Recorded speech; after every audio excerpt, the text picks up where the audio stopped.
დაიბარებენ თუ არა გამოკითხვაზე რომეო მიქაუტაძის საქმესთან დაკავშირებით სუსის ყოფილ უფროს გრიგოლ ლილუაშვილს სახელმწიფო უსაფრთხოების სამსახურის ხელმძღვანელმა ანრი ოხანაშვილმა დღეს ოცნების პარლამენტში სუსის ყოველწლიური ანგარიშის წარდგენისას დაკავებული ყოფილი ჩინოვნიკის საქმეზეც ისაუბრა. ოხანაშვილმა ამ კონტექსტში თქვა, რომ შესაძლოა არსებობდეს კითხვები, როგორ აღმოჩნდა ასეთი დანაშაული სუსის კონტროლს მიღმა. მისივე თქმით უწყება ამ მიმართულებითაც მუშაობს. ვიდრე ოხანაშვილი სახელმწიფო უსაფრთხოების სამსახურის უფროსი გახდებოდა, მანამდე პოსტზე სწორედ გრიგოლ ლილუაშვილი იყო. რამდენიმე დღის წინ სახელმწიფო უსაფრთხოების სამსახურის ანტიკორუფციული სააგენტოს თანამშრომლების მიერ ჩატარებული ოპერატიულ სამძებრო და საგამოძიებო მოქმედებების შედეგად სამსახურებრივი უფლებამოსილების ბოროტად გამოყენებისა და უკანონო შემოსავლის ლეგალიზაციის ფაქტებზე დაკავებული იქნა ერთ-ერთი ყოფილი სახელმწიფო პოლიტიკური თანამდებობის პირი.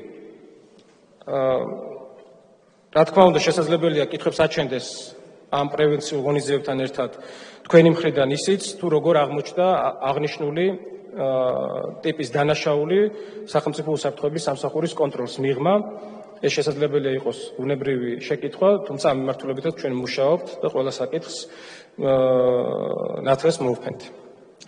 მე ასევე მსურს, რომ მადლობა გადავუხადო ანტიკორუფციული სააგენტოს თითოეულ თანამშრომელს შესაბამის დანაყოფებს ამ ოპერაციის უსწრაფეს პროცესში წარმართვისთვის. პროკურატურის ბრალის მიხედვით ოცნების ეკონომიკისა და მდგრადი განვითარების მინისტრის ყოფილი პირველი მოადგილე რომეო მიქაუტაძე სისტემატურად ბოროტად იყენებდა სამსახურებრივ უფლებამოსილებას, რასაც თან ახლდა განსაკუთრებით დიდი ოდენობით შემოსავლის მიღება. უწყების მტკიცებით ბრალდებულმა მასთან დანაშაულებრივ კავშირში მყოფი პირების დახმარებით განსაკუთრებით დიდი ოდენობით შემოსავლის 2.556.192 ლარის უკანონო დაუსაბუთებელი ლეგალიზაცია განახორციელა. სამართალდამცველებმა რომეო მიქაუტაძე 20 ივნის დააკავეს. მას 12 ლამდევადით თავისუფლების აღკვეთა ემუქრება. სასამართლომ გუშინ მიქაუტაძეს აღკვეთის ღონისძიების სახით პატიმრობა შეუფარდა.